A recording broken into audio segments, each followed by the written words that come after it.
စောင်းပုတ်တွေမှာအချစ်တွေကူယူပေးခြင်းမိတာတွေညီမတွေနဲ့ပြုလုပ်ထားတဲ့နေအောင်ပတ်တစ်ဝက်ဒါမှမဟုတ်လေရေဒီယိုမှာရုတ်တရက်ပြန်လာတဲ့လွန်ခဲ့တဲ့နှစ်များစွာကကူတောင်းခဲ့မှုတဲ့တခြင်းတစ်ပုတ်စောင်းရူရဲ့တက်တက်နဲ့ထဲဝင်ရောက်သွားတဲ့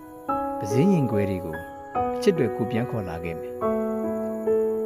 ကြားခဲ့မှုတဲ့မျက်ရည်တွေကိုနှင်းလုံးတစ်လုံးလိုလိမ့်ကြီးပြုံးနေတဲ့နှင်းရုံအဖြစ်နဲ့အချစ်စီကိုလိမ့်လာကာရတဲ့လက်ကိုဖောက်ဝင်လာပြီးဘာဖြစ်ကိုအေးစိမ်သွားစေမယ်စောင်းရသည်ရဲ့ပထမဆုံးလေးနီကျန်းလို့ချစ်စပင်းလေးပေါ်မှာရုတ်တရက်ပေါက်လာတဲ့စပင်ဖြူတစ်ချောင်းလို့ညို့ကြီးနဲ့ဒုံဆိုင်ခီးပြင်းနေခဲ့ပြီမဲ့ညို့ကြီးကိုလည်းနှင်းတော်တဲ့ချမ်ပရာရတော့ပဲချစ်တွေကိုပြန်ခေါ်လာခဲ့မယ်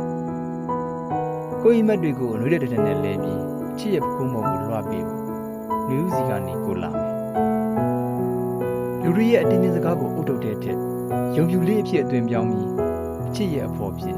ကိုခေါ်လာခဲ့မယ်။မွန်နဲ့ပညာတွေထွက်ပြေးသွားစေမဲ့မိခင်ရဲ့မေတ္တာအဆောင်ကိုအချစ်ရဲ့လက်မှာပတ်ပေးဖို့ကိုပြန်လာခဲ့မယ်။မျက်ရည်တွေနဲ့ဆူဆွနေတဲ့အချစ်ရဲ့ပါပြင်ကိုနန်းနဲ့ပြန်နှွေးပြီးဖို့အချစ်ရဲ့မီလင်းဖို့နဲ့ကိုဝါတွေကရေခဲတောင်ရဲ့တူတဲ့ကိုလျှော့ချဖို့တော့ကြီးမြင်မဲ့တဲ့လမ်းပြောက်ခဲ့ပြီးမဲ့ချစ်ပေးတဲ့အိမ်မက်နောက်လိုက်လို့လမ်းပြန်တွေ့သွားတဲ့ငှက်ရကောင်ကိုလက်စပေါင်မုံကိုမေးသွားပြီးချင်းဆိုထားမှုအားလုံးကိုတစ်ပတ်သက်ဖြစ်ပြီးတန်ဆူကျိုးတွေကိုပေါက်ထွက်ပြီးဖက်လက်စစာမျက်နှာကိုအိပ်ရပြီးမှလမ်းချထားခဲ့တယ်ပျောက်သွားတဲ့ပိုးဆုံးကျူးတွေကို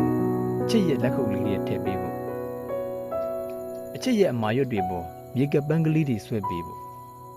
ဘလူးကြီးလက်ကလွတ်ထွက်လာခဲ့သူလို့ပထမဆုံးနင်းလို့လူရှင်တယောက်ရဲ့ကားလေးနောက်ကတိတ်တဆိတ်မျက်ရည်လိုနှစ်များစွာကြာပြီးမှပြန်တွေးခဲ့ရတဲ့စက်ကူလေးကလေးလိုဘာပဲဖြစ်ဖြစ်အချစ်ရဲ့လက်ကလေးကိုကိုယ်အိတ်ကတ်တဲ့ထည့်ထားဖို့ကိုပြန်လာမယ်အလုတ်ခံရပြီးမြဲအချိန်တန်ရင်လှောင်ရင်နဲ့ပြန်ရောက်လာတဲ့ငှက်တကောင်လိုကိုပြန်လာမယ်မရရတဲ့ဟာသားတွေကိုပဲဥလိုက်သေးလိုက်အတူတူရေချဖို့ကိုပြန်လာမယ်မျက်ရည်တွေကြားကစားတဲ့နဲ့ကိုရဘွားတွေအသက်ဆက်ဖို့အချစ်ရဲ့ညွတ်နေတဲ့ကောင်းကိုကိုပခုံးမော်တင်ပေးဖို့နေအောင်ကြီးကိုလက်ခုပ်တဲ့တဲ့အချစ်ရဲ့ပါးပြင်းလေးမှာကပ်ပေးဖို့ကိုပြန်လာခဲ့မယ်အချစ်ကြောင်ပြောဖို့ကိုပြန်လာမယ်ငါပြန်လာမယ်လို့ပြောရင်ငါတကယ်ပြန်လာတယ်ဆိုတဲ့ကြပြကိုရွတ်ပြဖို့ကိုပြန်လာမယ်အဝေးကြီးတွေကိုဓာတ်နဲ့တိတိလင်းရင်ကိုပြန်လာမယ်ကိုလည်းအတူတူပေါ့ကိုပြန်လာမယ်ပြောရင်တကယ်ပြန်လာခဲ့မယ်